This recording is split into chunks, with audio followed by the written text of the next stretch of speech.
Welcome back to God's Lawyer Podcast. In this episode, let's talk about birth rates and modernity. Maybe even let's bring that into a conversation on Reconstructionism. Maybe even dare say, use the word Christian nationalism. I don't know. Let's talk about birth rates here in the West and around the world, and what does that mean for the church and the gospel of Jesus Christ. There's not a time zone in which he's not being praised. Listen to me, there is not a moment since the resurrection of Jesus where there's not someone somewhere declaring that Jesus saves.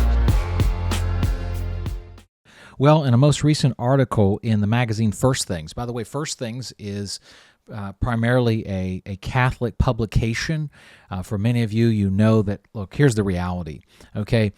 I came up in the faith where you could only read certain things by certain approved authors, and they all had to be Baptists, and a very specific type of Baptists. Okay, whatever. So I've said this over the years, and I don't, look, it's a generic statement. It's a very broad statement, okay? I've said, look, if you want good exposition, you've got to go to the Presbyterians. Of course, obviously, I don't agree with them on baptism and a whole host of other things, but whatever. But many great expositors. In fact, I think about some of the commentaries that really have had a big impact in my life, written by those who come from a Reformed position. But I've often said, look, if you really want to get into some good Christian philosophy, and I already know there's going to be some pushback and say, what, is this a push for Thomas Aquinas and his view of philosophy and theology? No, not at all. Okay, I line up more with Augustine than I would Aquinas, but I'm not going to throw out everything Aquinas says. But I've often said that you got to go to the Catholics to get good Christian philosophy. And man, I already know there's going to be some smart aleck, somebody nerding out on theology is going to say, yeah, well, I disagree with that. Okay, well, good. Disagree with that. That's great.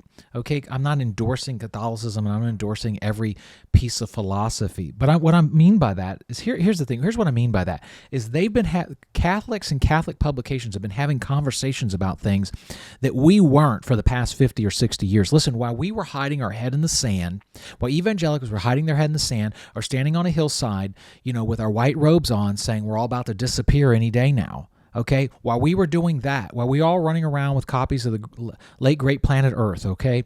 While we all running around reading Left Behind, okay? While the authors were making millions of dollars and we were retreating from things, many Catholic writers and thinkers were trying to move the ball forward in Christendom. Now you say, no, wait a minute. Are you saying you agree with the Roman Catholic Church? I didn't say any of that, okay? But what I'm saying is that, look, you got to wake up, get your head out of the sand, and recognize that Christendom means that we're going to have partnerships on various levels, okay, to various degrees. And so part of that is recognizing there's some great thinkers out there. And no, listen, they're not crying sola scriptura, sola fide. I understand that they're not crying those cries, but I can tell you this. They are helping us think through some of these issues in ways that some of our writers aren't. Therefore, First Things, December 2024 issue, an article entitled Modernity Self-Destructs by Louise Perry, and you might recognize her. She's the author of The Case Against the Sexual Revolution. Haven't read it, not endorsing it, but I can tell you, did a little background on the bio here, and looks like this is somebody who is definitely a conservative thinker, someone who is if you will, advancing the ball in Christian thinking, Christian philosophy, and is not just engaging culture, but, if you will, helping correct culture in a number of ways in some of the misunderstandings. But in this, I appreciate this article. There's a number of things, obviously, I'm going to disagree with her on, and that's fine. But she points out something that essentially, that while we think there is these massive technological advances, okay, that in some respects, they're not. In fact, she kind of the thesis here is that, look, birth rates are declining, right? And so that as birth rates decline, modernity is regressing. And the point is that, well, the lower the birth rate, the less people we have who are pursuing these innovations, the less need for them. So, some things like that. I'm giving you kind of a general vague thing here, but many of us think, technology is unlike it's ever been before, but this is interesting. While in some respects technology does advance, in particular for our ability and means of communication, okay, certainly we can see the advancements are amazing there. But when you really stop and you do an assessment of the so-called advancements in technology, I'm going to tell you that it's sobering when you take a step back. Sometimes you find yourself and you're just constantly believing the narrative around you. Well, take a step back. Here's something I want to read from the article. This is just an example. She quotes a couple authors and makes a few points here. She says, when Boeing introduced its flagship 707 jet airliner in 1958, the power to cruise at 977 kilometers per hour. By the way, let me hit pause. And she's writing from a British perspective, so it's a European perspective here. Okay. In 1958, the power to cruise at 977 kilometers per hour did more than enable routine transcontinental commercial flights. It fed the optimistic self-understanding of a society proud to have entered the jet age. This 1958. 1958. Okay? Put that in perspective. My father was born in 1957. Okay? He's 67 years old. So 66 years ago. All right? More than 60 years later, we are not moving any faster. Boeing's last plane, the 737 MAX, has a cruise speed of just 839 kilometers per hour, to say nothing of its most catastrophic limitations. Interesting. She goes on to say, a civilization we're running on the fumes of the accomplishments of the 18th, 19th, and 20th centuries. See, here's something that's been happening to me over the past year. When you take a step back from the narratives you've been fed over and over and over about politics, about geopolitics, about the world, about Christianity, about the Bible, you take a step back and you realize, wait a minute, I've been drinking the Kool-Aid. You say, wait, are you a conspiracy theorist? No, I'm not a conspiracy theorist. I'm just somebody who is awake, not woke, but awake. She points out, rightfully so, the 18th, 19th, 20th centuries, they gave us electricity, sanitary engineering, antibiotics, antiseptics, vaccination, rail transport, the airplane, the computer. We haven't been back to the moon in 52 years. Oh, I already know some of my friends. We were never there in the first place. Oh, this is not that podcast nor that time, okay? You want to have that conversation, fine. It's interesting. She points out that there is a correlation here between the birth rate and the advancement of modernity. Now, if you think about modernity, think about it hits it really kind of its apex, its peak, kind of an industrial revolution. It really kind of catapults in ways that was almost unthinkable from there. And her point here is that we're actually seeing kind of a regress from that. I like this. She points out a couple things. Now, she's obviously writing from a European and British perspective. I think this is interesting because there's a correlation here. And I want to connect this to the church so that we can have a conversation about this. She says, Britons had a lot more children than their descendants do now. This is happening, listen, all over the Western world, okay?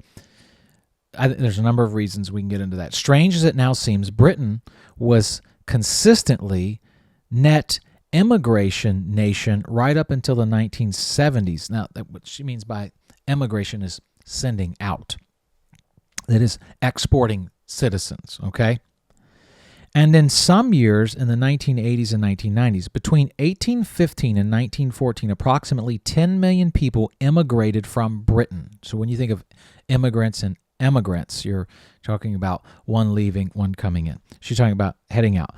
Overwhelming to the colonies of America, Australia, Canada, and New Zealand, as well as to live and work in other parts of the British Empire.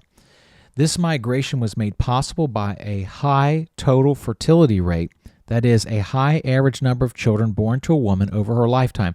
The 19th century peaked in the birth rate in 1820 in Britain at 5.56 children per woman. much higher than the replacement figure of 2.1. So your birth rate has to be at 2.1 to replace the current population, okay? Now, I've already pointed out, and I point out again, those who are pro-abortion, those who are pro-mutilating children, part of the agenda here, let me be very clear, the agenda isn't health care rights or any of that, reproductive rights. No, no. The whole point there is, I think it's a couple of things, but one of the many things it is, besides being evil, is about population control. Much so, this 5.56 is interesting. So as sending, think about this. I'm not saying only the English, only the British, or those in part of the British Empire were advancing modernity, but I can tell you this, they certainly played a key role in it. So we can look at a number of other countries, United States, some others, that also have advanced Western civilization around the world. That's why some people, they take this position, well, the colonizers, always demonizing it. That's a language, that's terms they've made up.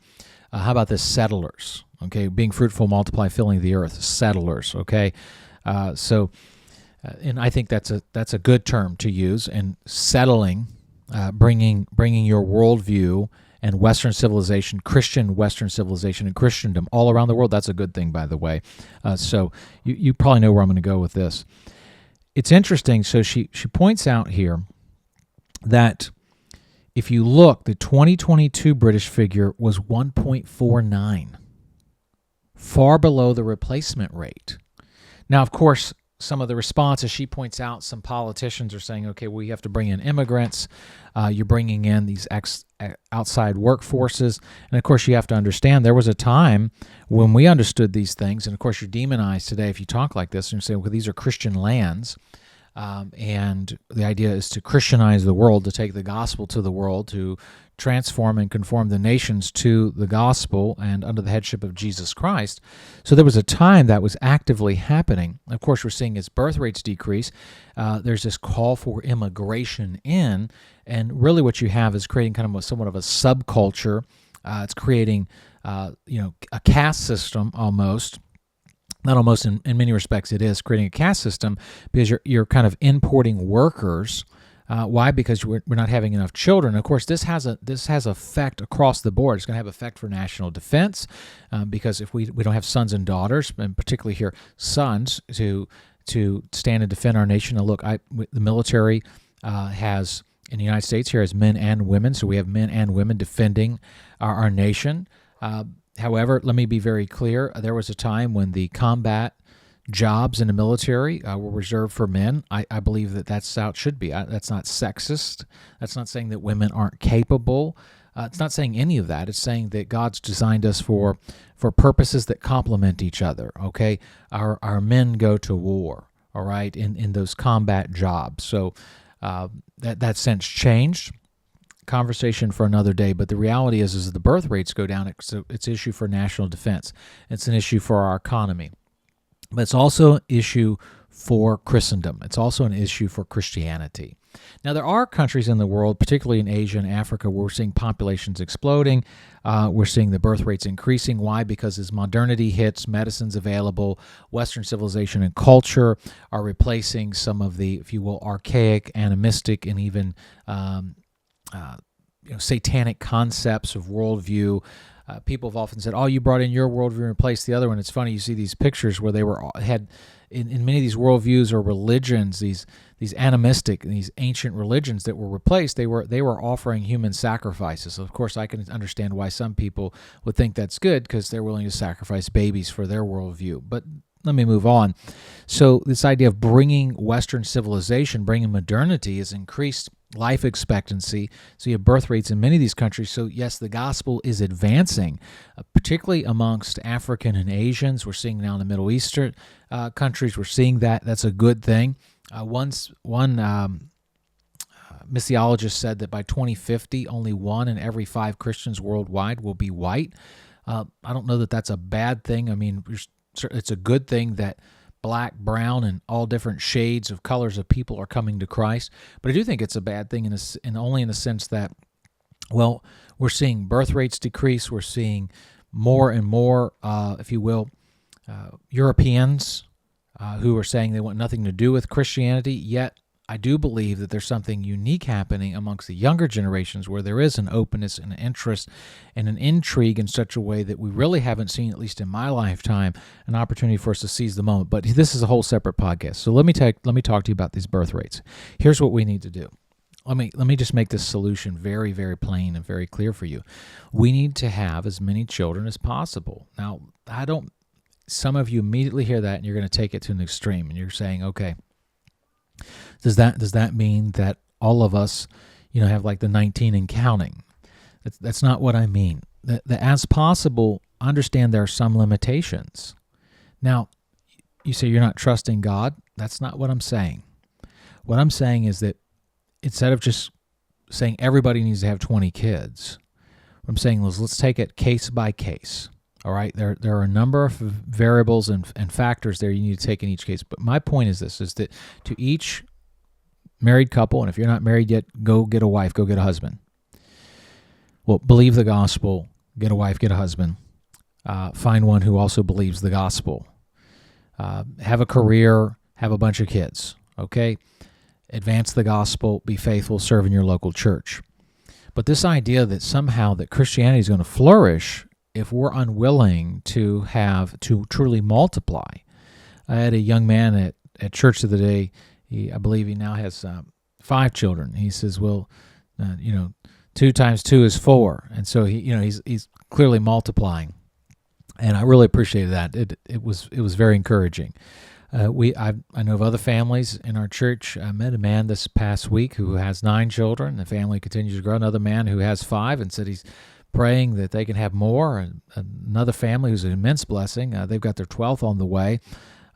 So I'm looking around, and of course I know Christian families committed to the gospel, who love the Lord, and they have 1 child. And some they have no children at this time. So here's what I'm going to say to you. I want to be an encourager. Is look, we need to be praying about adopting children, having more children, biologically, adopting children, fostering to adopt. Why? Christianity, part of Christianity surviving, yes, it's preaching the gospel, seeing people converted, but part of the expansion of Christendom is that we flood the world with our offspring. Now, I can tell you this, when you think about, they said the number of men who are now getting vasectomies since the last election is going very high. Less and less people wanting to have kids. Well, that they usually espouse a different worldview than we do. Okay, so while I'm not excited that they're not having kids, I think that they're missing a blessing. They're missing a blessing from God, and they misunderstand God's design for their life. The reality is that as Christians, we should be advancing the gospel through the preaching of the gospel outside of our home, but through increasing our home, increasing our own tribe. So I just wanted to mention a couple other things here real quick in this article I thought was very helpful. And I appreciate this. I even made a couple notes here. Let me just say this. I made this note, and I couldn't help it. I said, yes, this is what God wants us to do. Be modern and holy. And I don't mean by be modern as you have to have all the modern things, but in the fact that modernity is really kind of a concept born out of, it's an outgrowth of a Christian Western worldview. Okay? Postmodernity is a rejection of that. That's really kind of born out of the French Revolution. So I think this is good, a good point here that she's making. She says, the question that preoccupies me is this one. Is it possible that there is indeed a God and that he does not want us to be modern? Interesting. The question is being asked in somewhat probably of a rhetorical way. She goes on to say this, because the fertility crash really does pose an existential risk to modernity as such. A common assumption among people who are relaxed about low fertility in the rich world or the West is that life will remain much the same, just with a smaller population. That's wrong. That's wrong. See, that's the thing. For the leftists who've been serving this Kool-Aid up, and for those who've been drinking it, that's a misconception. It's like, well, if we can just lower the birth rate, if we can lower the population, we'll still enjoy all the blessings that we enjoy today. You will not. You will not. I think she makes a great point here. She says this lie is that we will still enjoy all of the nice things that we currently enjoy. Hospitals, sophisticated infrastructure. But the reality is think about this, but there'll be fewer people around, but we'll still get to enjoy all this, is what they say. Wrong. Why? So their point is, the leftist point is there'll be less pressure on all these resources. Okay? Advocates for population decline insist that we can keep the important parts of modernity and just trim the hedonistic fat. They're wrong about that. Why? Think about it.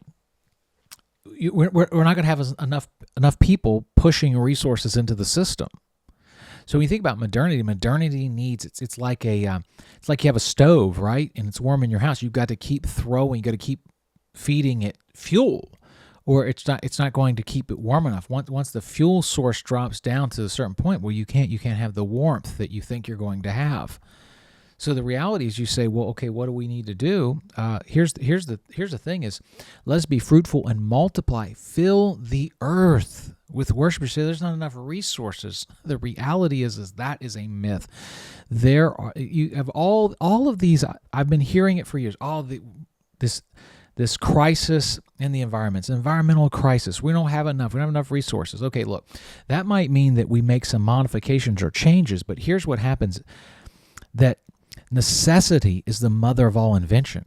So as population increases and the demand on the current resources, we can shift and find other resources, or we become innovative and think about ways to be more resourceful, as our forefathers and foremothers did. Well, to an extent, I think that Christians need to wake up and recognize that modernity is a gift from God. Now, certainly, everything that God creates is good, everything He gives us is good. We're the ones who often use it for bad. With the birth rates declining, and she goes on in this article to show in a number of countries where the birth rate is just plummeting, especially across Europe. I mean, it is alarming. You can Google it yourself and see. But it is alarming to see how many countries where the birth rate is just collapsing, and it's almost at the point where you get down to like 1.2, 1.3. You're at the place where you're not going to be able to replace the population. And this is a very interesting observation. Her point is that it's not going to be a gradual fall off. Okay, once you get to a certain point, at that 1.2, 1.3, in some cases even lower. I think it was where she pointed out that in South Korea, it's already at like an alarming level. I think it was, don't quote me on this, look it up for yourself, but I think it was in South Korea. Yes, South Korea has the world's lowest birth rate at 0.7. The number of babies born in 2100 is on track to be 93 to 98% lower than the number of babies born this year. And her point is that the population isn't going to just be a gradual decline. It's going to hit a point and just almost have this hard fall. Well, the question is, of course, you can look around and you can see in certain parts of the world, certain religions, particularly within Islam, the birth rates are sky high. So I think there's some questions there even for us as Christians to consider and have that conversation. But think about this. Looking at the birth rates, she goes on to say, I suggest another possibility. Modernity may inherently be self-limiting, not because of its destructive effects on the natural world, but because it eventually trips a self-destruct trigger. If modern people will not reproduce themselves, then modernity cannot last. One way or another, we're going to return to a much older way of living. Now, I know my survivalist friends, my homesteader friends, they love that anyway. They kind of like that idea. But yet, we still all kind of like Wi-Fi. So what are we going to do? I don't know. Here's the thing. This is alarming, and should be alarming. The blessings of modernity are blessings from God. Western civilization is a blessing to the world, okay? Sending out, having population growth to such a degree that we send out our children and grandchildren and great-grandchildren as missionaries, as settlers, to, if you will, to bring Christendom to the world is a good thing. The answer is very, very simple. Keep preaching the gospel and continue to be fruitful, multiply, and fill the earth. Why? Because Jesus Christ is King. Look, no excuses. No excuses. We're not going to get into the biology of this thing, but look, get married and start having children. Have a lot of them. Notice I said get married, start having children, have a lot of them. Be fruitful, be multiplied. No excuses, no surrender, and no retreat. Why? Because Jesus Christ is King.